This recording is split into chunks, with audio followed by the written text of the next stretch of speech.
economic impact of Washington's budget battles. We got Austin Goolsbee, his former Council of Economic Advisors chairman under President Obama.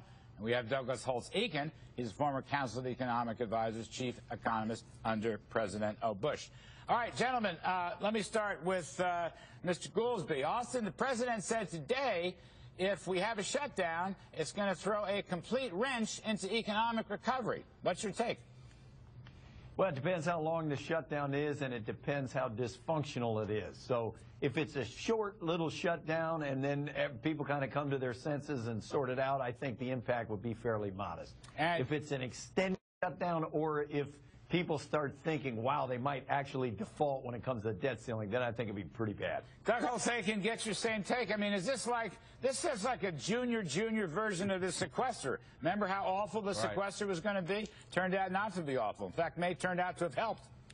Well, you got to remember that in a government shutdown, once you reopen it, those who were not paid get their back pay.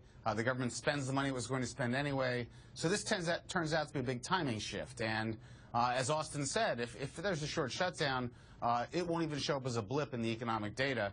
It's a very different calculation than one associated with the debt ceiling, and shutdowns don't scare most people very much. All right, gentlemen, just please stay with me for one moment. I've got to switch to Eamon Javers, our reporter in Washington, D.C., who's going to tell us about the House vote. Eamon, what do you know? Larry, they just banged the gavel down, and this little mini revolt that you've been talking about among moderate Republicans has just failed. They needed 17 Republicans to participate in this revolt to block this rule. This is a procedural vote, but in order to block this version of the Obamacare stripping CR, they only got 6 out of the 17 they needed on the moderate Republican side. That was not enough to do it. So the rule has passed. Now they're going to move on to a vote on final passage here, and that means that this little miniature insurgency that Speaker Boehner was worried about this afternoon, they tried to get it, they didn't get it, and now we're going to see the conservatives get what they want here in the House of Representatives. The big question is, if they get what they want on this final passage vote, will they ultimately get what they want in terms of the reality of the law of the land? That looks a lot less likely because the Senate has said they're not going to do anything with this bill when the House Republicans send it over. Right. They're going to table it, not even going to vote on it, send it back out. Do we lose my friends Austin Goolsbee and Doug Holtz-Eakin? All right, gentlemen, I want to continue this other discussion. Yes. I got Tyler Matheson here and Melissa Lee. Let me just throw one to you, Austin. Isn't the debt ceiling increase a more important vehicle for the economy in the country? It's a more important debate. I don't want it to be a vehicle at all. I mean, we shouldn't even have a debt ceiling. It's stupid. We're the only major economy in the world that has such a thing. The market should be the determinant of what the debt ceiling is. But if they mess that up, I mean, it will be chaos.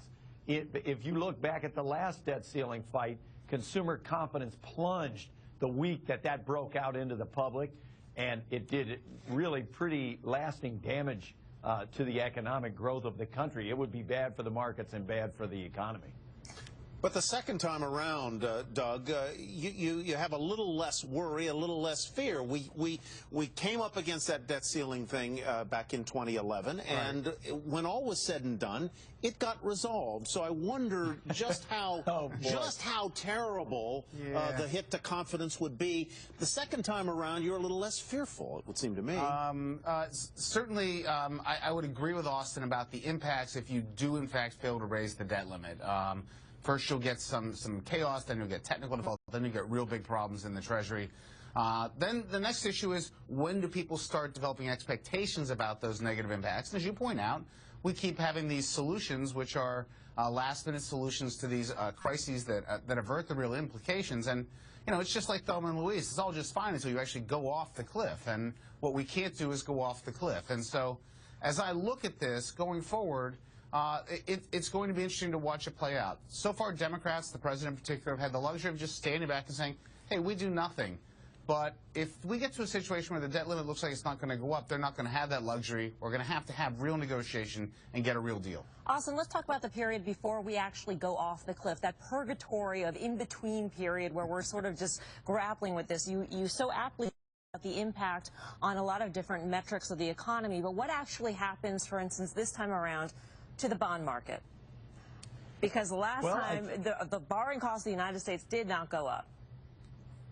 Yeah, the last time of the debt ceiling or last time of the shutdowns? I mean, we haven't had a shutdown for many years. The ceiling, excuse me, the ceiling. The debt ceiling, all right, during that so-called crisis and shortly thereafter, even after the downgrade, if I may add to Melissa's point, long-term interest rates on U.S. Treasury bonds and notes fell. It was the stock market that got clobbered, I think mostly because of Europe. So how important is this really, Austin? I think it could be very important, but step one is the shutdown, which actually I think if there is a shutdown, the one effective thing that could come out of it is right now both sides think they've got the American people at their back and that the wind is blowing their own sail. So if this shutdown led voters to stop paying no attention and make up their mind which way they want to do it, I think we wouldn't see a crisis on the debt ceiling or on the shutdown. I think they will, one or the other side will just sort it out and effectively cave rapidly. Well, what's happening now is they just don't know whose side America's on. I mean, can I just ask, Doug Holtz-Eakin, just before, Austin Goolsbee made a shocking statement that I want to follow up on and get you to comment on. He said he believed that we should not have any debt limits or debt ceilings. You know, let's just spend willy-nilly. If you ask me, we should have strict spending limits and we should have strict debt limits. What do you think about that, Doug Holtz-Eakin? Is Austin Goolsbee right? It's just like a free lunch, free borrowing, free everything? Certainly, I don't think we ought to have a lack of spending limits. We need something that effectively constrains the president and the Congress in our system. We have a system where the House doesn't have to pass a budget, the Senate doesn't have to pass a budget. They don't have to agree, and no one has to agree with the president. That's a crazy system. We don't have an effective control over the budget of the United States, so we need that. The debt limit is ironic because it came about in 1917 because Congress used to vote on every debt increase, and they decided in financing World War I, they'd give the executive branch a little more cushion. They just say, well, you can do whatever you want up to a limit. So it was meant to actually make things easier. That was the first mistake. In modern ages, it's simply not. That was the first mistake, that 1917 decision. By the way, it was a great period of time. I was there, and I watched the This is your fault, Larry.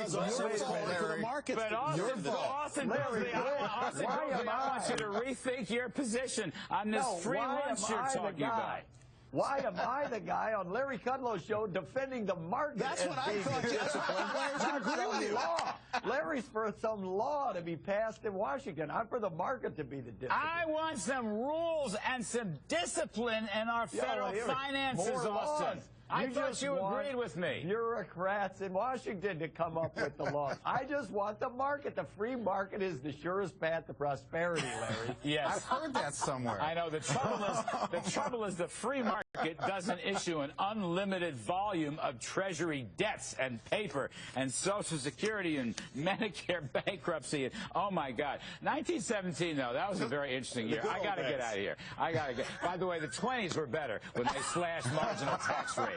Austin Goolsbee, you're the best of the best. Doug Holtz-Eakin, you're a great sport. Thanks to both of you. Now, we're about to go right